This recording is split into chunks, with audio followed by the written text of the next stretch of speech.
Salut tout le monde, comment ça va, tas de déchets? C'est votre déchet en chef qui vous parle. Nous sommes en plein cœur de l'été, il fait chaud, c'est pas possible, on crève tous de chaleur. Je ne pense qu'à boire des bières en terrasse, il y a du monde partout, c'est pas possible. D'ailleurs, si vous voulez boire un coup sans problème, pensez à booker un fût. Et pour cette nouvelle vidéo, un peu spéciale. Spéciale parce qu'elle est un poil plus longue que les autres, de par la longueur du film dont on va parler, 3 heures en version longue. Et spéciale aussi parce que pour la toute première fois de ma chaîne, et grâce au nouveau sponsor de cette vidéo, vous allez avoir la chance de gagner un putain de cadeau. Je vous en parle juste après le générique. Et donc pour cette nouvelle vidéo, nous allons parler en long, en large et en travers de ce magnifique film absolument somptueux et magique qu'est Avatar. Le plus grand succès de l'histoire du cinéma. Ce qui veut pas dire que le film est un chef-d'œuvre, loin de là, mais bon, il est quand même pas mal. Allez, on commence sans plus attendre parce que la vidéo est un peu longue. Allez, comme disait ce cher Denis Souper, let's fuck!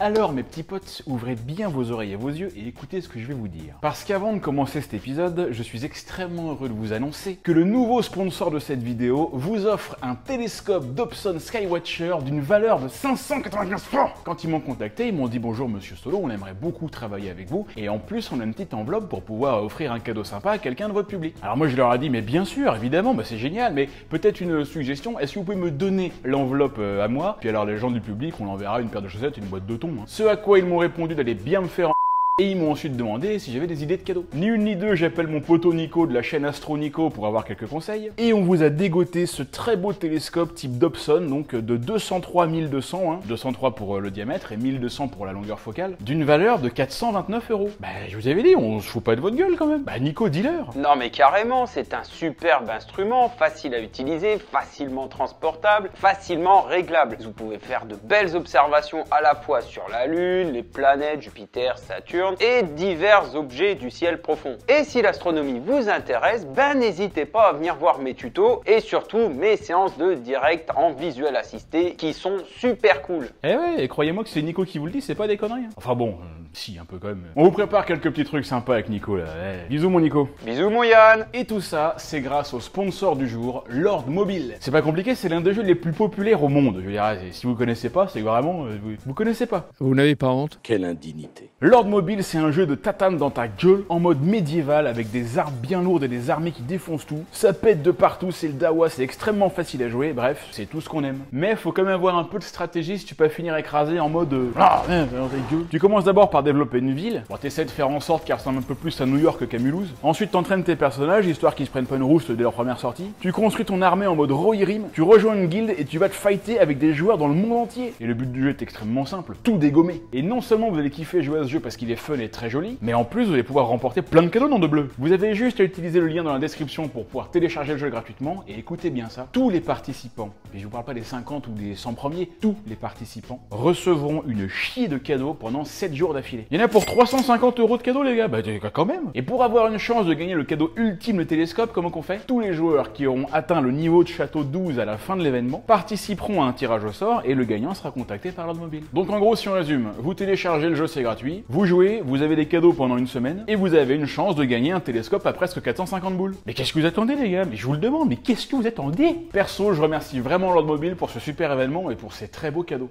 À vous de jouer. Avatar. Alors, alors déjà, qu'est-ce qu'on dit sur Avatar? C'est un film de ouf ou pas? Bon, déjà, je crois pas que ce soit un film culte, tu vois, c'est pas vraiment un film qui a marqué toute une génération. Parce que d'accord, c'est le film qui a le mieux marché de l'histoire du cinéma, mais comme on l'a dit, ça en fait pas un chef-d'œuvre. T'as qu'à voir, le deuxième film qui a le mieux marché après ça, c'est Avengers Endgame. Je veux dire, on est quand même très loin du chef-d'œuvre. Avatar est le 8e film de James Cameron, un monstre sacré du cinéma. Pas compliqué, le type t'a réalisé presque que des films cultes. Terminator 1 et 2, Aliens le retour, Abyss, True Lies, je surkiffe ce film. Et surtout, bien sûr, Titanic. Titanic qui était déjà à l'époque le film le plus rentable de l'histoire avant de se faire dépasser par Avatar. Franchement, c'est quand même une stat de dingue. Le mec sort un film, plus gros succès de l'histoire, pas mal, et ensuite il se dépasse lui-même avec un autre film. Ça force un peu le respect. Alors Avatar est sorti en 2009, mais faut savoir que c'est un projet qui date pas du tout de 2009. C'est-à-dire que Cameron avait commencé à écrire l'histoire d'Avatar en 94, avant même de faire Titanic. À l'époque, il sort déjà un script de 80 pages et il devait même faire le film juste après Titanic. Sauf que quand il a fait lire le script à son producteur John Lando, l'autre il a dit c'est mort, non mais attends, on pourra jamais le faire ton truc là, tu t'es cru Euro Disney ou quoi? On est en 97 mon gars. Donc il a fallu attendre que la technologie se perfectionne pour pouvoir coller la vision du réalisateur. C'est un peu comme pour Lucas et Star Wars, sauf que Lucas lui il a pas voulu attendre, il voulait le faire tout de suite. Et Cameron il avait même déjà des morceaux d'histoire encore avant ça. En gros on pourrait presque dire que ce film-là, il y pense un peu depuis qu'il est jeune. Par exemple, le Thanator, là, ce truc-là, il l'avait déjà écrit presque 20 ans plus tôt. Dans les petits textes, il avait décrit un animal comme une panthère à armure noire à 6 pattes sortant de l'enfer. Donc voilà, c'est un projet qui lui tenait quand même un peu à cœur. Avatar se déroule en 2154 et raconte l'histoire d'un ancien Marines en fauteuil roulant qui va partir en mission sur une exolune, donc une lune d'une exoplanète, pour entrer en contact avec la population locale des êtres humanoïdes bleus de 3,50 m qui vivent en lien très étroit avec la nature et les animaux, qui s'appellent les Na'vi, en pilotant un avatar, c'est-à-dire un truc exactement comme eux mais avec sa conscience à lui. C'est une sorte de mix entre les humains et les Na'vi, quoi. Et il devra les convaincre de se casser de là où ils habitent, parce que sinon c'est les militaires qui s'en chargeront et eux ils perdront pas de temps à essayer de convaincre qui que ce soit. Car les Na'vi vivent sur un gisement d'unobtainium, un matériau supraconducteur qui n'existe pas sur Terre. D'ailleurs ça c'est un peu bizarre, je veux dire, juste parenthèse, ça paraît assez peu probable qu'on ait quelque chose ailleurs qu'on connaisse pas sur Terre. Je veux dire, tu sais, tu prends le tableau périodique des éléments là, tout ce qu'on a dans ce tableau là qu'on a sur Terre, on a trouvé ça ailleurs aussi, et on n'a jamais trouvé de choses ailleurs qu'on connaissait pas chez nous, tu vois. Donc une planète ou une lune qui est plein d'un élément chimique que nous on n'a jamais vu sur Terre, ça paraît assez chelou. Mais bon, pourquoi pas? Parce que ce truc là pourrait en fait résoudre la crise énergétique sur Terre, on sait pas comment et on s'en fout d'ailleurs. Sauf que Jake, c'est comme ça qu'il s'appelle, en se mettant à vivre parmi eux et comme eux, non ça ressemble pas à Danse avec les loups, il va tomber amoureux d'une magnifique guerrière Na'vi, Neytiri, accessoirement la fille du chef du clan, et il va également avoir un rival qui devait avoir cette fille-là, non ça ressemble pas du tout à Pocahontas, et il va au final se retourner contre les siens pour défendre le village contre les méchants humains envahisseurs. Le film a profondément marqué les esprits à sa sortie parce qu'il a franchi une nouvelle étape en matière d'effets spéciaux, en mettant en scène des extraterrestres franchement bien foutus et surtout merveilleusement bien animés et incrustés à l'image. Et tout ça grâce à une technique appelée la performance capture qui retranscrit les expressions faciales des acteurs et actrices sur les personnages en 3D. C'est en voyant Gollum dans Le Seigneur des Anneaux que Cameron s'est dit que ça y est, enfin la technologie était dispo et qu'on pouvait faire ce film. Et Avatar a porté cette technique encore à un niveau supérieur en étant en plus projeté en 3D à sa sortie. Et si on est tous d'accord pour dire que la 3D au cinéma, franchement, c'est pas ouf quoi, et dire à part assombrir l'écran, ça apporte rien de plus, c'est bien pour ça qu'ils ont jamais continué. Et bah personnellement, je trouve qu'il y a eu vraiment deux films qui méritaient totalement le coup d'être vus en 3D au cinéma parce que ça apportait vraiment un plus, c'était Gravity et Avatar. Allez, on lance le film. Ah, y'a quelqu'un qui s'est fait mal, non? Allez, le film s'ouvre sur un plan de forêt, sur une voix off, et on découvre vraisemblablement le héros de l'histoire en fauteuil roulant. Il vit dans une chambre de bonne au 8e étage sous les toits avec les toilettes sur le palier sans ascenseur. Je raconte pas la galère pour monter à chaque fois. Et tout ça pour 950 € par mois. Effectivement, il vit bien à Paris. Par contre, il a une pure TV, quoi. Et à mon avis, là, c'est ça qui doit faire le prix de la chambre. Bon, du coup, il est un peu près quand même de l'écran, mais après, c'est cool, c'est bien immersif. Tu vas passer combien de temps sur la chambre, là? Parce que le film dure 3 heures. Je passe autant de temps que je veux. D'ailleurs, je vous propose de parler du papier peint au fond et du fait aussi qu'il a mal rangé sa cuisine. Bon non, donc pour ce début, ce qu'il faut retenir, c'est qu'on a un gars en fauteuil roulant avec les muscles de ses jambes atrophiés, que c'est un ancien Marines, donc un gars qui casse la gueule à tout le monde dans les bars. Alors forcément, il se fait virer bien sale là, par terre, et le mec il lui balance même son fauteuil. En tout cas, il a l'air d'avoir une vie bien sympa. À ce moment, t'as deux agents de Matrix qui arrivent et qui lui disent « Jake Sully, c'est au sujet de votre frère. » Bon là, tu te doutes bien que le frangin, il a pas l'air en super good forme. Alors ils ont pas amené Jacques ici pour lui demander ce qu'il pensait de la couleur du carton. Et on découvre son frère jumeau dans un carton. Et oui, il est mort. Voilà comment ça se passera dans le futur, on mettra les morts dans des cartons. Pas de temps à perdre avec des cercueils qui coûtent cher et qui servent à rien. Et là, les agents lui disent que son frère était quelqu'un de super important pour eux, mais on sait pas pourquoi, et ils proposent à Jake de le remplacer au pied levé. Enfin, au pied levé. Et il y a un bon salaire à la clé. Un très bon salaire. Et là, Jake se dit Ça en fait de la pute. Donc il dit oui, et on le retrouve dans un vaisseau spatial. Et la destination, c'est où? Bah, c'est autour de l'étoile Alpha Centauri A, donc Alpha du Centaure A, qui est, comme chacun sait, l'étoile la plus proche du Soleil. Enfin, le système d'étoiles, il y a 3 étoiles en fait dans ce système, le système stellaire le plus proche du Soleil, 4,4 années-lumière. Et s'ils ont mis 6 ans pour arriver à 4,4 années-lumière de distance, bah ça veut dire que ils voyagent à approximativement 80% de la vitesse lumière. C'est déjà pas mal. Je veux dire, nous, c'est pas demain la veille qu'on arrivera à cette vitesse-là. Actuellement, on est arrivé à peine 10%, et puis c'est pas nous, c'est une sonde qu'on a envoyée. Donc on les décongèle. Je me rappelle ce plan en 3D là justement au cinéma, l'effet de profondeur du vaisseau, c'était hyper bien foutu. On avait vraiment l'impression que le vaisseau était super grand quoi. Et là voilà cette belle lune qui ressemble quand même pas mal à la Terre, et qui orbite autour d'une planète géante gazeuse qui ressemble quand même pas mal à Jupiter aussi, sauf qu'elle a la couleur de Neptune. Peut-être elle s'appelle Jupitune ou Neptère. Non, elle s'appelle Polyphème. Comment tu le sais? Bah sur internet. Ouais, enfin bon, ils ont pris Jupiter, ils l'ont pas en bleu quoi. Donc ils descendent sur la planète, on découvre des montagnes et des forêts. Alors là on se dit que c'est mortel, je veux dire s'il y a des arbres et des forêts partout, bah, il doit y avoir de l'oxygène quoi, je veux dire on doit pouvoir respirer comme on fait sur Terre, c'est génial. Je vous rappelle que si vous ne le mettez pas ou si vous le perdez, vous êtes inconscient en 20 secondes. Et en 4 minutes, vous êtes mort. Ah, bon, bah non en fait, il n'y a pas d'oxygène. La planète est recouverte de forêts mais il n'y a pas d'oxygène. Bon. écoutez, pourquoi pas. Ça me paraît un peu bizarre, mais ils rejetteraient quoi les arbres en fait? Du quoi? Du CO2? Enfin du dioxyde de carbone? Ce serait l'inverse de chez nous. Ce serait un peu étonnant quand même, non, vous trouvez pas? Ouais, ça paraît très bizarre. Allez, ils arrivent, tout le monde sort, il y a des militaires et des civils aussi, c'est cool, tu peux y aller en fait comme ça, c'est génial. Bon, moyennant certainement un billet à 1 milliard de dollars. Ah, mais j'aimerais bien y aller quand même. Je pense que je vais lancer un crowdfunding pour essayer de me payer le billet. Oh, on rigole, et humour. N'empêche que j'espère du fond du cœur qu'il va y aller là-haut, parce que c'est une pure idée et un pur projet. Donc Jake descend et il croise un autre camion énorme avec des flèches plantées dans les pneus. Là tu comprends qu'ils ont établi le contact avec les autochtones à l'américaine, hein, ils ont pas dû discuter beaucoup. D'ailleurs c'est marrant, je sais pas si vous avez remarqué, mais sur Pandora, tous les humains sont américains. Enfin on les voit pas tous, mais tous ceux qu'on voit sont américains. C'est-à-dire dans le futur, les projets spatiaux internationaux, ça n'existe plus. C'est les Américains qui gèrent le truc, quoi. Après peut-être que les autres pays sont occupés à faire autre chose, quoi. Tu vois, je veux dire, peut-être ils beurrent les sandwichs, ils font le café pour les Américains. Et là on découvre Mr. Bad Guy, je vous jure, lui c'est comme ça qu'il devrait s'appeler, quoi. Il lui manque juste le t-shirt sur lequel il est écrit je suis le méchant et là c'est bon. Putain, mais le cliché ultime du méchant, quoi. Et à la fois il le fait bien aussi finalement, Stephen Lang. On dit toujours qu'un bon méchant fait souvent un bon film, hein. Bon là c'est pas vraiment un bon méchant et c'est pas vraiment un bon film, mais il est marrant et dans son style, hein. Limite on se rappelle plus de lui que des autres, hein. Donc le colonel Quidditch là, Quaritch, oui, lui, il est en train d'expliquer à tout le monde que Pandora c'est pas Disneyland et que si vous voulez aller chier dans les bois, bah prenez un flingue parce que vous pouvez éventuellement vous faire dézinguer à tout moment par tout plein de bestioles et puis par la navie aussi, quoi. Jake rencontre un mec qui s'appelle Norman, qui était le collègue de son frère Tom. Norman le reconnaît tout de suite vu qu'ils étaient jumeaux, il lui présente le labo, mais Jake, lui, tout ce qui l'intéresse, c'est d'aller voir les poissons dans les aquariums. Et les voilà, ces fameux avatars. Alors, qu'est-ce que c'est que ce truc là? Comment c'est foutu, ça? Ils sont créés à partir d'ADN humain, mélangé à celui des autochtones. Oh, c'est cool ça. En 2154, il y a la technologie pour fusionner les ADN de deux espèces différentes, même sur des planètes différentes. Ah bah c'est bon, là notre fusion de Dragon Ball, les mecs. Alors dans l'univers étendu d'Avatar, on apprend qu'ils ont fait beaucoup de tests, hein, au début, ils ont travaillé des années dessus, hein. Au début c'était même assez compliqué. Ils avaient commencé par essayer de fusionner un humain et un Yorkshire, mais le résultat était pas ouf, quoi. Ensuite les mecs ils lui disent qu'il faut qu'il tienne un carnet de bord dans lequel il doit raconter tout ce qu'il fait et ce qu'il ressent. Bon alors c'est moi que je vais piloter les gros poissons là qui est dans l'aquarium là, mais je comprends pas parce qu'ils m'ont dit qu'on allait le sortir. Mais un poisson ça respire pas dans l'air, ça respire de l'eau. Eh dis poisson là, ça respire pas dans l'air, hein. Va mourir si on le sort, hein. Ouais mais si t'étais moins con, t'aurais vu que c'est pas un poisson. Mais bon, t'es militaire, on peut pas trop t'en vouloir. Allez, c'est le moment de rencontrer the personnage féminin du film, Grace Augustine, la scientifique en chef, jouée par la toujours excellente Sigourney Weaver. J'aime beaucoup cette actrice, j'ai un petit peu l'impression que c'est ma maman en fait. Que veux-tu dire par là? Je sais pas, c'est parce que j'ai grandi avec elle, je veux dire, j'ai beaucoup d'affection pour elle. En plus, bah, elle a fait des purs rôles aussi. Et là-dedans, le docteur Augustine, ça doit être une descendante d'Hélène Ripley, tellement elle est badass. Déjà la meuf, elle fume des clopes dans le laboratoire, putain, rien à foutre. Le tabagisme passif, sur les autres, tu t'en occupes pas, toi. En plus, ils peuvent même pas ouvrir les fenêtres, quoi. Vieille meuf. L'assistant, là, qui a joué dans Inception, il présente Grace à Norman et Jake. Grace, elle teste direct Norman sur sa maîtrise de la langue Navi.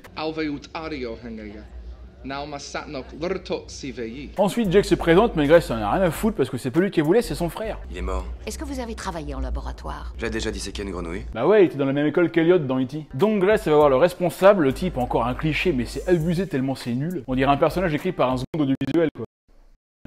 Attendez. J'ai une panne de micro. Elle lui dit qu'elle veut pas de militaire dans ses rangs, l'autre lui dit qu'elle a pas le choix et que l'autre pleurnicher, elle ferait mieux de s'activer pour trouver une solution diplomatique à leurs problèmes. Oui, parce qu'en fait, on apprend un peu tout le plot du film dans cette scène là, voilà, ça se résume à ça. Voilà pourquoi on est là. L'unobtanium. Parce que ce petit caillou gris vaut 20 millions de kilos. C'est la seule raison. Cette bande de sauvages menace toute notre opération. On est au bord de l'affrontement et il n'y a que vous qui puissiez trouver une solution diplomatique. Voilà, tout est là, le plot du film, c'est ça. Bon alors, l'unobtanium, là, qu'est-ce que c'est ce truc-là? On a absolument aucune explication là-dessus. Tout ce qu'on nous dit, c'est que ça peut résoudre la crise énergétique sur Terre.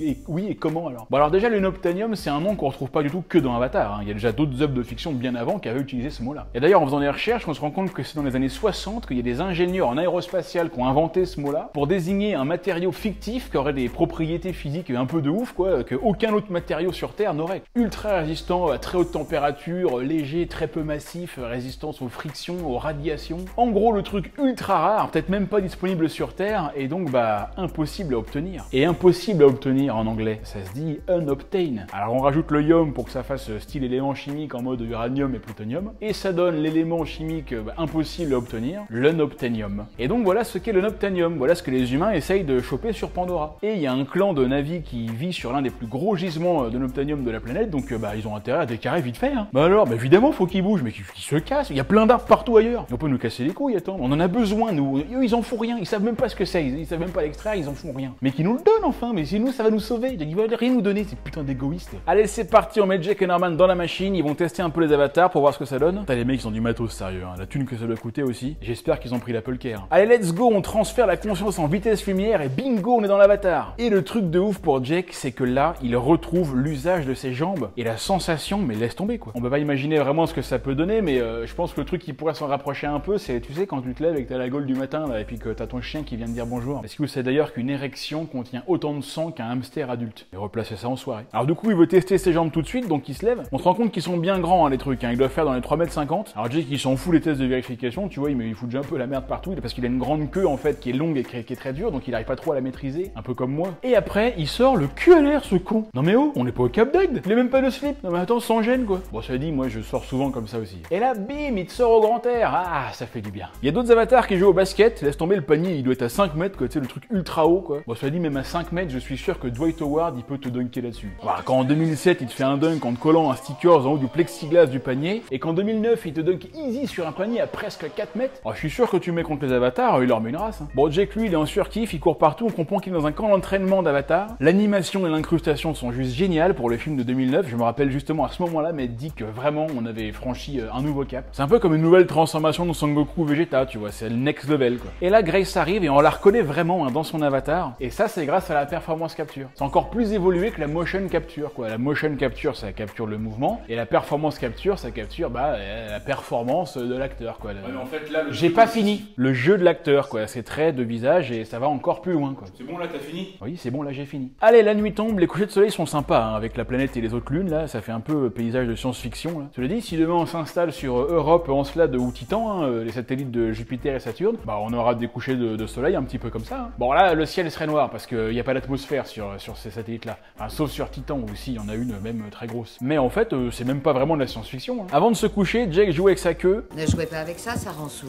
Ouais, bah ça on le sait. Hein. Justement, je vais devoir bientôt me mettre des appareils, là. Hop, il s'endort, et ça correspond au retour de la conscience dans le vrai corps de l'humain. Bon, bah bilan, plutôt cool, hein, et on aurait bien envie d'en piloter un, ce truc-là, ça a l'air comme marrant. Là, il rencontre Trudy, joué par Michelle Rodriguez. C'est-à-dire qu'ils avaient besoin d'une meuf badass, et ils se sont dit qu'ils allaient essayer d'être un peu original. Donc ils ont dit, on va prendre Michelle Rodriguez, grosse surprise, ça va étonner tout le monde, personne s'y attendra. Putain, Michelle Rodriguez, à part jouer des meufs qui mitraillent tout le monde, elle a joué dans quoi d'autre? La meuf, elle a fait que ça, tu sais. Bon, ça n'enlève rien en fait, que ce soit quand même ultra métable. Et donc, Jack va voir le colonel Quaritch. Toujours une bonne gueule, le Jean-Pierre, hein. Qu'est-ce qu'il raconte, lui? Pandora ne fera qu'une bouchée de vous à la première occasion. Mais il a pas tellement changé de disque, hein. Et d'ailleurs, il raconte une chose intéressante sur la gravité de Pandora. Le manque de pesanteur, ça affaiblit. En fait, la gravité de Pandora, elle est égale à environ 80% de celle de la Terre. Donc on est moins attiré vers le sol, donc les organismes vivants qui se développent à la surface, ils peuvent aller plus haut. Ça expliquerait pourquoi tout est plus grand sur Pandora, les navires, les animaux, les arbres et tout ça. Ouais, mais ça, faut le savoir, bah je vous explique, hein.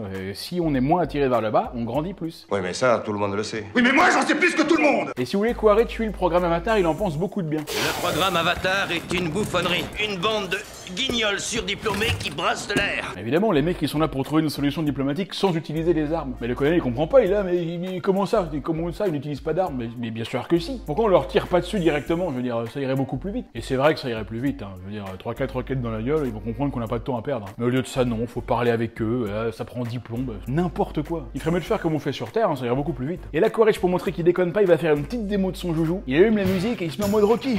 Polo, je te mets une grotte. Et tu sens que lui, il est pas venu là pour dessiner les papillons. Allez, c'est parti, première vraie sortie sur Pandora, on va voir un peu à quoi ça ressemble. Tout est vraiment plus gros, hein. Vous avez vu les mouches qu'ils ont, eux? Non, mais elles sont vraiment super grosses, quoi. En plus, elles ont une tête, mais t'as intérêt à tenir ton caniche en laisse et tu veux pas te le faire bouffer. Ils se posent dans la forêt et ils partent en expédition. La végétation est luxuriante, hein, il y a des plantes cheloues. Alors pendant que les scientifiques font leur truc de science, tu sais pas ce que c'est, ils plantent des aiguilles dans des racines, n'importe quoi, il faut une prise de sang à l'arbre. Ouais, sauf qu'un arbre ça a pas de sang, quoi, n'importe quoi. En fait non, je crois qu'ils injectent un truc à l'intérieur. Jake il part un peu en reconnaissance sur le terrain et il tombe sur des grosses plantes un peu cheloues. Le truc est énorme et quand tu le touches, putain, il se recroqueville direct, quoi. Il se ferme tout de suite en un quart de seconde. On dirait un peu mon trou noir à moi, quoi. Vous voyez, là, je suis tranquille avec une nana, bon je suis décontracté, hein, pas de soucis, et puis d'un seul coup elle approche son doigt et hop, non, c'était pas possible. Hein. Alors évidemment Jake ça le fait marrer, sauf que quand il découvre qu'il y a un maxi rhinocéros version Pandora qui se cache derrière, bah, là il fait moins le malin. C'est là que tu vois la limite des animaux quand même, hein. Je veux dire, toi t'as rien fait, tu marches juste là, et l'autre il est ultra vénère, il pète les arbres quoi. Mais calme-toi Jean-Michel, j'ai pas insulté ta mère. Elle doit certainement puer encore plus que toi, mais c'est pas une raison. Qu'est-ce qu'il y a?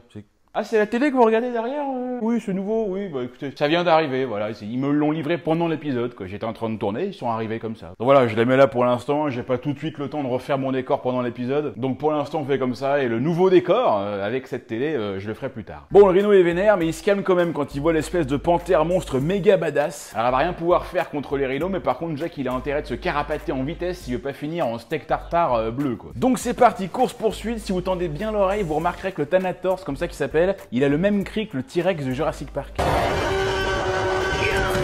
Jack va semer le gros chat en sautant dans une cascade, et c'est comme ça qu'il va finir perdu dans la forêt, dans cette jungle très très hostile. Et là, il dérange même une Navi qui est en train de faire un câlin à un arbre. Oui, parce qu'ils sont à fond dans les arbres, hein, les Navis, là. Je sais pas ce qu'ils font avec les branches, s'ils se les foutent dans le cul ou quoi. En tout cas, tu déranges pas un Navi pendant un câlin. Donc là, la nana, la Navi, elle bande son arc, elle va aussi lui coller une bonne branche dans le cul. Sauf que là, t'as une petite anémone des mers, enfin des airs, hein, du coup, qui vient se poser tout mignon sur la flèche pour dire non, non, tue pas le monsieur, il est gentil le monsieur, faut pas le tuer. Il est pas méchant. En plus, regarde, il a une longue queue, ça va te plaire, toi, comme je te connais. Putain, l'autre, elle a l'air trop dégoûtée, elle voulait trop le tuer, quoi. Du coup, elle fait la gueule, elle se barre. La nuit tombe avec de beaux paysages célestes. En plus, les proportions, enfin, les tailles de la planète et des lunes, elles sont bien respectées, hein. C'est vraiment ça qu'on verrait, quoi. Et Jack, lui, bah, il va se faire bouffer. Bon, il est encerclé par des espèces de clébards à 6 pattes. Donc, en gros, si on résume, Jack, il est dans son avatar depuis 24 heures, hein.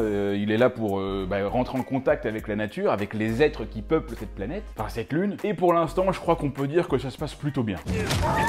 Il se fait attaquer de tous les côtés, et là il y a la schtroumpfette guerrière qui débarque et qui fait le ménage et dézingue tous les yinches avec son arc. D'ailleurs, si on fait un arrêt sur image, on voit un bout de sein là, hein. Je l'ai flouté parce que voilà, mais on le voit vraiment bien, hein. J'ai pas fait exprès de le voir, j'ai pas fait exprès, je suis tombé dessus comme ça, je regardais image par image au ralenti pour vérifier, mais j'ai pas fait exprès, voilà, c'est arrivé comme ça, j'ai dit j'ai plus rien. Donc les klebs se barrent, elle prend la torche et la jette dans l'eau, et là, les arbres s'allument. On est à Disneyland les mecs, c'est ultra beau, c'est peut-être la scène la plus marquante en 3D quand on est au cinéma. Ça s'appelle la bioluminescence, hein. Encore une fois, j'y sais, c'est inspiré de certaines espèces de mollusques et de poissons sur Terre, enfin sous la mer, qui sont capables de produire leur propre lumière. Souvent les animaux qui vivent dans l'obscurité, hein, d'ailleurs, hein, les poissons qui vivent dans les abysses. Et puis il y a aussi par exemple des vers luisants. La nature et l'évolution les a dotés d'une lampe torche intégrée. Bon, après c'est chiant parce qu'il faut changer les piles régulièrement, et puis alors quand t'habites au fond de la fosse des Mariannes, je veux dire, pour trouver un magasin qui vend des piles, c'est pas facile. Et bah sur Pandora c'est pareil, sauf que c'est pas seulement sous l'eau, mais aussi à la surface. Et voilà, faut reconnaître que c'est quand même méga classe, quoi. Je veux dire, nous sur Terre on a des lumières comme ça, mais c'est artificiel. Bah eux là-bas c'est naturel, quoi. Après c'est pas parce que c'est artificiel que c'est pas beau, hein. Bah excusez-moi. En tout cas ça brille de partout, et Jack il va aller remercier sa sauveuse, mais elle l'écoute pas, hein. De toute façon, bah alors les meufs plus compliquées s'écoutent jamais. Non mais toi tu veux être gentil, je veux dire il est gentil, il va la voir pour la remercier. Mais elle en a rien à foutre, quoi. Mais de toute façon c'est toujours pareil, hein. T'as vu le regard qu'elle lui lance, quoi. Non mais attends, mais lui il est gentil, il a rien fait, Mais non, mais évidemment elle fait la gueule, quoi. Elle s'en va, lui il la suit, il lui attrape la main, mais ta gueule, barre-toi, putain, mais tu fais me toucher, toi. En fait elle fait la gueule parce que lui il a fait une connerie, mais il s'en rend pas compte. Et elle voudrait qu'il s'en rende compte par lui-même. C'est-à-dire que si vous voulez c'est de sa faute. Évidemment, c'est de ta faute. Évidemment que c'est toujours de ta faute. Tout ça est ta faute. Ah mais c'est évident, de toute façon ça peut être autrement, hein. Ça peut être de la sienne, hein, oula, y'a pas de risque. De toute façon les meufs, même au bout de la galaxie, hein, aucune remise en question. Voilà, c'est toujours pareil. Bon, t'as fini avec les meufs là, de leur mettre plein la gueule là, c'est bon. Oh c'est bon, on rigole, oh. Non mais nous aussi on a plein de trucs à se reprocher. T'imagines si la mère de Jack elle lui envoie une carte postale, tu sais. Bonjour mon chéri, j'espère que ça se passe bien sur Pandora avec ta nouvelle copine. Raconte-moi, est-ce qu'elle est gentille? Comment sont-elles là-bas? Est-ce qu'elles sont différentes d'ici? Ta faute. Tu es comme un petit enfant. Tu fais du bruit et tu ne sais rien du tout. Non, c'est assez similaire, hein. Bon, elle lui dit quand même qu'il a du courage, hein, tout ça. Lui, il la suit, mais elle veut pas, hein. Elle veut pas de lui. Et là, il y a à nouveau les petites méduses, là, les petites méduses des airs, je sais pas comment ça s'appelle ce truc-là, qui arrivent là. Regardez comme c'est joli, mais c'est tout mignon. Qu'est-ce que c'est beau, là, vraiment. Mais me touche pas, toi, saleté. Mais attends, mais on sait pas ce que c'est. Peut-être que ça pique. Et en fait, non, elle lui dit, ce sont les graines de l'arbre sacré. Des esprits très purs. Exactement comme moi. Du coup, changement de programme, elle l'emmène chez lui, sauf que sur le chemin, ils se font attaquer par d'autres navires du même clan, dont un type là, lui, on sait pas comment il s'appelle, on va l'appeler Guy. Il s'appelle Souté. Oui, bah moi j'ai envie de l'appeler Guy. Il l'emmène dans un clan de naturistes qui vit dans un arbre gigantesque. Il va rencontrer le chef du clan qui est aussi le père de la petite. Elle explique au daron qu'il faut pas le tuer parce qu'il y a eu un signe d'Ewa, tu vois, on sait pas ce qu'il c'est. Ah, il y a la daronne qui arrive. Oula, alors là, planquez-vous les gars, là, je peux vous dire là, ça va chier. Elle lui pose plein de questions pour savoir qui il est, pourquoi il est là, et lui il dit qu'il est là pour apprendre. Elle lui dit que c'est mort, qu'ils ont déjà essayé avec tous les autres, mais ça a jamais rien donné. Mais lui il dit qu'il est différent parce que c'est un guerrier, donc forcément il est très con de base, il ne peut que progresser. Et juste parce qu'il dit que c'est un guerrier, c'est bon, c'est validé, en fait il peut venir. Le daron il dit ok, non mais moi ça m'intéresse, attends c'est un militaire le gars, peut-être qu'il peut nous ramener de la bière. Et la mère elle lui dit donc que c'est sa fille qui va justement lui apprendre à vivre comme eux, et elle elle est folle de joie, quoi. Et donc Jack il va avoir le plaisir de pouvoir s'endormir à ses côtés, même si évidemment elle fait encore la gueule, hein. Alors, de toute façon il va devoir pourra ramer. Moi, je lui conseillerais d'attendre encore un tout petit peu avant de tenter quelque chose. Allez, retour à la réalité. Tout le monde hallucine un peu de voir que Jake, il a réussi direct à avoir accès au clan des Schtroumpfs. Surtout Norman, hein, qui est un peu jaloux parce que l'autre, il sort de nulle part, il a déjà dit longueur d'avance. Et ouais, mais c'est ça d'étudier sans arrêt, là. Il était toujours cloué derrière son ordinateur, là. C'est sur le terrain que ça se joue, les gars. La fois sur le coup, là. Regarde-moi lui, Shengnem. Ça veut dire bâtard en coréen. Il y a des oreilles sensibles, connard. Oui, bah je sais, c'est pour ça que je l'ai dit en coréen. Et du coup, bah c'est parti pour les cours. Jake va apprendre à monter comme un vrai Navi, hein, sur leurs chevaux à 6 pattes de 2,50 m là, qui font eux le même bruit que les Raptors cette fois dans Jurassic Park. Et là, le truc bien space, c'est que les Navis, ils vont pouvoir utiliser leur queue de cheval pour se lier avec le cheval qui a aussi une queue de cheval. Là, par contre, faut pas se tromper de queue, hein, parce que, bah, je veux dire, techniquement, le cheval, lui, il en a 4 des queues. Là, il en a 2 devant, là, les 2 là, une derrière, et puis, bah, une en dessous. Et là, par exemple, Jake, on sait pas bien avec laquelle il s'est lié, quoi. Bon, en gros, ça fait quoi? Ça permet de ressentir vraiment ce que ressent l'animal, hein, de ressentir son battement de cœur et tout, sa fatigue aussi, ses muscles, et même de le contrôler en lui disant où aller, quoi. Tout droit. Et oui, mais par contre, il suffit pas de le dire, hein. Encore faut-il avoir le permis. Et en même temps qu'il en apprend de plus en plus sur les navis, bah les militaires, eux, ils en perdent pas une miette. Donc évidemment, la Team Science, elle aime pas trop ça. Et oui, mais après tout, dans quel team il joue, lui aussi? Il est marrant, je veux dire, à un moment donné, il va falloir choisir ton camp, gamin. Du coup, Grace, elle décide de prendre sa team et de se barrer dans les montagnes pour être un peu plus loin dans un poste avancé qui est un peu indépendant des militaires. Et là, mes petits amis, on arrive à une scène qui est certainement l'une des plus mythiques du film, puisque l'hélicoptère de Trudy, l'américaine, avec ses Ray-Ban et son chewing-gum, arrive dans la chaîne des montagnes Alléluia, les montagnes volantes. Des rochers qui flottent dans le ciel. Et là, forcément, ça nous rappelle tout de suite Pazu et Cheetah, hein, du chef-d'œuvre Le Château dans le ciel d'Hayao Miyazaki. Stop! Si vous n'avez pas vu ce film, regardez-le. Alors arrêtons-nous un instant sur ces rochers flottants, voulez-vous? Avec cette question de Madame Campement de Rome, est-ce que ce serait possible que les pierres flottent dans les airs? Non, bien sûr que non. Évidemment que non, c'est absolument pas possible. Comment veux-tu que ce soit possible que des rochers flottent dans l'air? Non mais aucune explication, quoi. Aucune explication?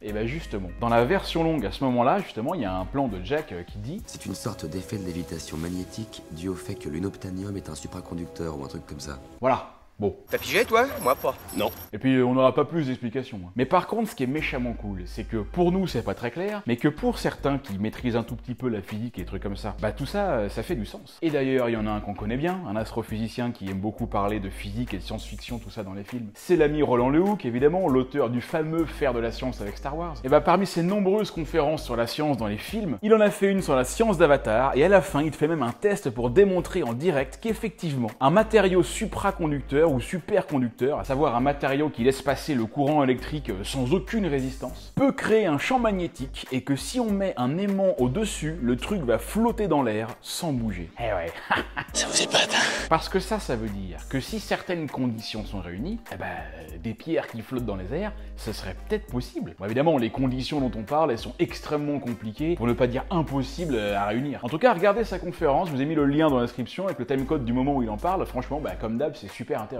Ensuite, il va se mettre à apprendre la langue, hein. Bah, je vais dire bien sûr, à un moment donné, faut aussi pouvoir baragouiner quelques mots si tu veux t'en sortir un peu en soirée. Hein. En plus, Neytiri, c'est trop une vieille prof, quoi. Elle s'énerve, elle n'est pas du tout pédagogue. Il faut pas s'énerver. Quand on apprend quelque chose à quelqu'un qui comprend pas, il faut pas s'énerver, ça sert à rien. Je veux dire, il comprendra pas plus vite, quoi. Je veux dire, il est con le mec. Je veux dire, tu lui dis un truc, ça rentre par là, ça sort par là. Mais tu pourras apprendre tout ce que tu veux avec lui, il ne comprendra rien, il est complètement con, ça te fait perdre ton temps, mais ça ne sert à rien de s'énerver. Il apprend à tirer à l'arc, il fait du yamakasi, elle arrête pas de lui parler de la nature, c'est des animaux, tout ça, que c'est bien les arbres, les fleurs, voilà, elle est vachement proche du truc, elle est vachement hyper respectueuse, tu vois. Elle lui montre le petit coin, il y a des bébés, tu sais, super rares, elle a tout mignon, quoi, tu sais, pour que toi, bah, tu puisses leur tirer une bonne flèche dans le cul. Tac, tiens, je clébard de merde. Grace, elle peut enfin revenir dans le village, elle retrouve ses anciens élèves. Donc toi, je t'ai pas collé il y a 3 ans, toi. T'as fait ton heure de colle ou pas? Ensuite, elle lui apprend à boire de l'eau dans les fleurs. Oh putain. Oh là, attendez. J'adore ce film. Alors je passe sur l'animal le plus con de l'histoire de l'univers, hein, j'en ai déjà parlé plusieurs fois dans les différentes vidéos et surtout dans les extraterrestres au cinéma, pour arriver à une autre scène culte du film dans laquelle ils vont devoir aller chercher des gros banshees là dans leur repère, et puis là je peux vous dire qu'il faut aimer l'escalade et puis il faut pas avoir peur du vide. Parce qu'ils vont devoir escalader tous les rochers qui flottent dans les airs en passant par les lianes là. Moi dans cette scène là je trouve que les plantes là c'est n'importe quoi, je veux dire, tu te demandes vraiment comment ils ont poussé, quoi. Ça n'a rien à faire là, ça n'a pas de sens en fait. Et même l'eau là d'ailleurs. Mais d'où est cool l'eau là? Elle est où la source? C'est n'importe quoi, ça n'a aucune logique. Bon par contre tout le reste ça va. Là on a le plan du film, ils arrivent là-haut, Neytiri les rejoint, Guy lui, bah il aime pas trop Jacques hein, depuis le début, donc il lui dit d'y aller en premier. Neytiri il le regarde en mode, de toute façon toi t'es trop nul. Et là Jake va devoir trouver son pigeon. Donc Jake il en trouve un, il y a confrontation, il essaie de lui faire peur en lui faisant un Caius C+.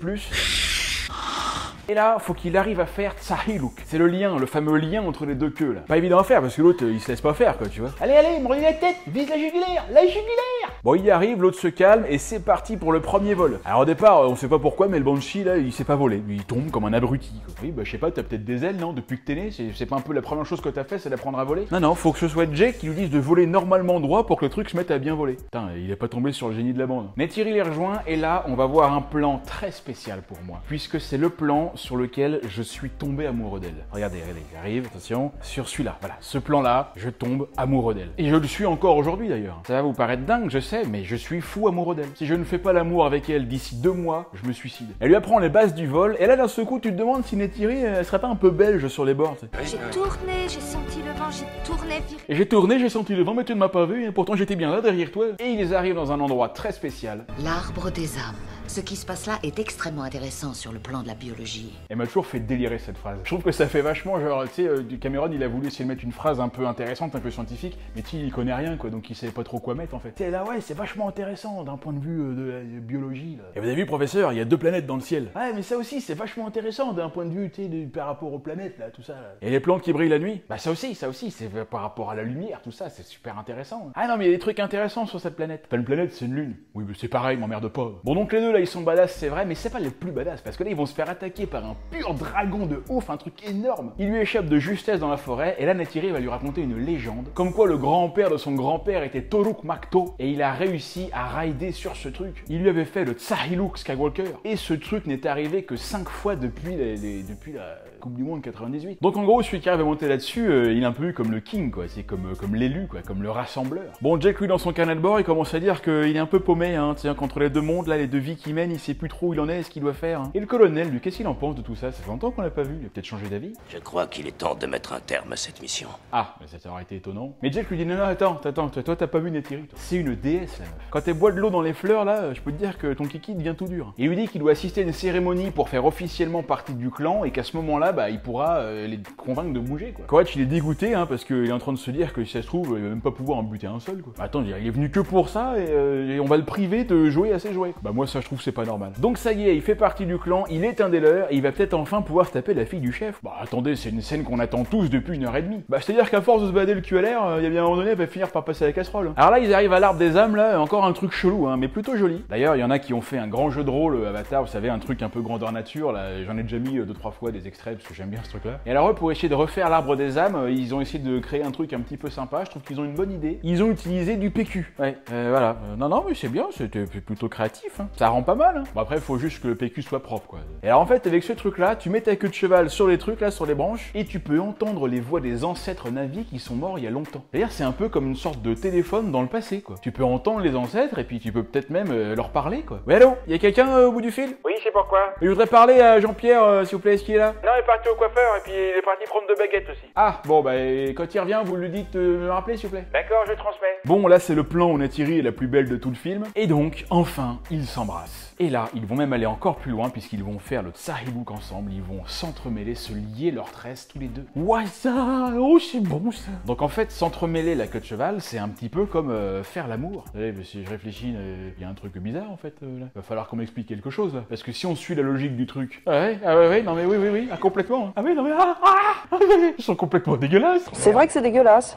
Ah. Au petit matin, les 2 tourtereaux sont endormis, mais ils sont réveillés par des gros bulldozers qui viennent défoncer leur arbre sacré. Jack est vénère, il monte sur le bulldozer, il défonce la caméra, l'autre il est sur sa PS28, là il peut plus avancer. En tout cas, ils ont tout rasé, et là les navis ils sont pas contents, hein, parce que ils peuvent plus téléphoner à papy. Les navis se réunissent pour préparer la guerre. Jack arrive et il dit à Tsutei là que il faut pas aller faire la guerre, ça va aggraver les choses là, franchement. Mais l'autre Jean-Georges là, il est vénère, et en plus c'est pour une très bonne raison. Tu t'es accouplé à cette femme. Ah ouais, c'était génial, puis on l'a pas fait qu'une fois, on a fait tout le Kama Sutra. On l'a même fait dans ton lit pendant que t'étais à la chasse. Jack m'a fait découvrir le marteau-piqueur. Et là, Jake explique toute l'histoire et leur dit qu'il était envoyé ici pour gagner leur confiance. Alors, je sais pas trop à quoi il s'attendait, Jack, mais quand t'annonces devant tout le monde que t'as trahi tout ton clan depuis le début, il y a peut-être éventuellement de chances pour qu'ils le prennent mal. Neytiri, elle a le cœur brisé, et elle lui dit « J'ai jamais été aussi malheureuse !» Allez, on passe à l'action, le convoi arrive et se met en position, et bim, que la fête commence. Il te nettoie toute cette vermine, là. Allez, non mais là, rien de tel que le feu pour faire du propre. Les hélicos, ils envoient des missiles, sauf Trudy, qui refuse de le faire. C'est pas pour ça que je me suis engagée. Bah tu t'es engagé pourquoi alors? T'es aux commandes d'un hélicoptère de l'armée bourré de roquettes et de mitrailleuses, mais t'as pas signé pour tirer quoi. Tu pensais que t'allais partir en mission pour chercher les trèfles paquet de feuilles ou c'est comment? La daronne décide de libérer Jack et Grace, mais c'est trop tard, l'arbre maison s'écroule et il écrase la moitié du village. Le daron se prend une branche dans le bide et meurt, tout le monde se barre, et puis c'est bon. Voilà, hein, franchement, c'était pas compliqué. Hein. Il suffisait de faire ça depuis le début, hein, non mais franchement, combien de temps on a perdu en parlotte là? Ils se retrouvent en cage, mais Trudy et Max viennent direct les libérer. Ils arrivent à l'hélico, mais Quaritch débarque et les mitraille à fond en apnée. Ouais, il est sorti sans masque, donc il peut pas respirer. Mais cela dit, ça c'est une technique intéressante, parce que quand tu joues à des jeux vidéo de shoot, mais des fois il faut retenir sa respiration pour mieux viser, pour être plus stable. Bah peut-être qu'il est bon sur Call of Duty, et puis que du coup il connaît la technique. Les autres arrivent à décoller, mais Grace s'est pris une balle. Là, ça sent le sapin. Ils chopent le labo, ils vont s'enfoncer deep into the forest. Jake veut aller demander de l'aide au grand schtroumpf pour savoir s'ils peuvent pas sauver Grace, mais là franchement après ce qu'il leur a fait, c'est pas dit qu'ils disent oui. Là, il a intérêt de frapper un grand coup s'il veut qu'il l'écoute. Et du coup, il va avoir l'idée du siècle. Faire l'amour avec le gros dragon. Enfin, faire l'amour, non, mais je veux dire, faire le lien, quoi. Essayer de brancher sa prise dans la prise du gros truc, quoi. Trop gros comme gibier. Ah bah justement, vous allez voir qu'il va y arriver. Et du coup, quand il arrive en pleine messe du dimanche, là, bah il peut se la raconter un peu. Hein. D'ailleurs, Neytiri lui avait dit qu'il y avait que 5 gars qui avaient réussi à le faire depuis la nuit des temps. Bah en fait, excuse-moi, mais ça a pas l'air si dur que ça. Hein. Tu te mets au-dessus de lui, tu lui sautes dessus, et voilà, hein, et c'est pas compliqué. Hein. Les navires, ils sont peut-être grands, mais ça a l'air d'être un peu des poules mouillées. Hein. Ouais, ils passent leur temps à chialer, là, à crier dès qu'il y a une feuille qui tombe, là. En fait, c'est une vieille race de poltron, là. Et donc, bah, vu que Jake maintenant c'est Turuk Makto, bah c'est réglé. Il peut revenir dans le camp et Neytiri, elle est à nouveau amoureuse de lui. Elle change d'habit comme deux chemises, celle-là. Il va voir Jean-Claude pour tenter la réconciliation. Tu es un grand guerrier. Alors non, déjà non, ça c'est pas possible. Un grand guerrier, je suis désolé, ça n'existe pas. Ah bah c'est Maître Yoda qui le dit. Personne par la guerre ne devient grand. Et là, ils vont essayer de transférer la conscience de Grace dans son corps de Navi. Et là, regardez-moi cette vieille secte, sérieux. Ils font tous leur chant chelou là, ils sont tous sous acide là, on se croirait au Vatican. Au Vatican, ils sont pas sous acide. Bah c'est encore pire, eux, ils sont comme ça sans acide. Non mais c'est vrai, on comprend rien à leurs chansons là, on dirait les Indiens bourrés de Sacred Spirit là.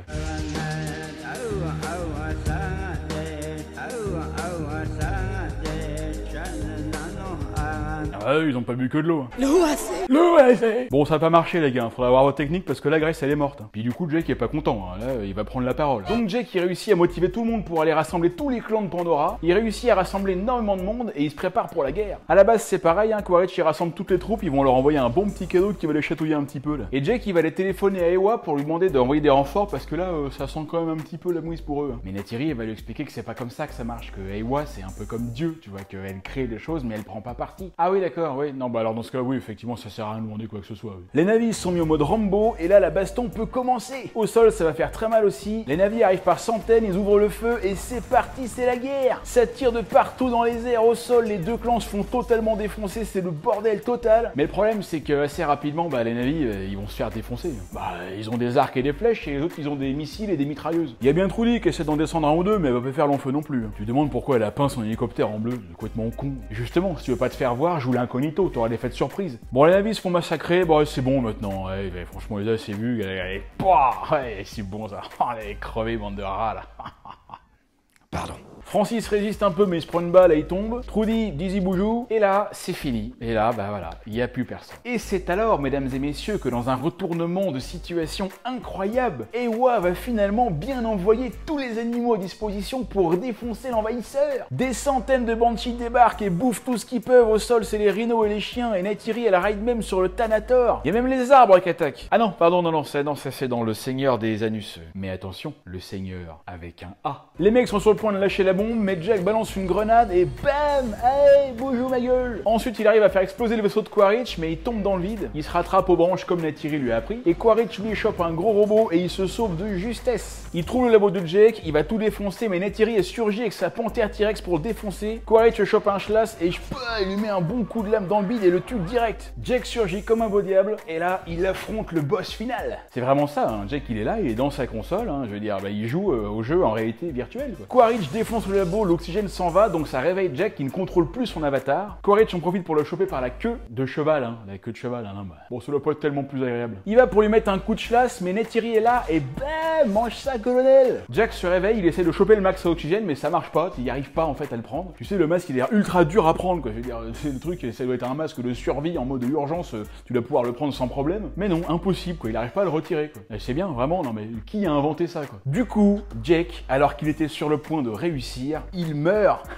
dégoûté. Mais la vieille fin, quoi. Il a tué le boss final, il a la fille, il a sauvé le clan et jusqu'à la planète, enfin la lune, faites pas chier, et il meurt juste avant d'avoir sauvegardé. Oh, mais comment t'es dégoûté, quoi. Non, mais moi, je revends la console. Hein. Mais ne vous inquiétez pas, car la princesse, la déesse Neytiri va encore le sauver à la dernière seconde. Et c'est aussi comme ça qu'elle va le voir pour la première fois dans son véritable corps d'humain, avec notamment ce très joli plan, hein, où on les voit tous les deux dans les bras l'un de l'autre. Hein. On se rend bien compte de la différence de taille, et c'est peut-être l'un des plans les plus jolis du film, et également l'un des plans les plus compliqués à réaliser selon James Cameron lui-même. Allez, les navires envoient des terriens chez eux, et Jack dit au revoir à son corps d'humain, et se transfère définitivement dans son autre corps pour devenir officiellement un vrai Na'vi. Fin.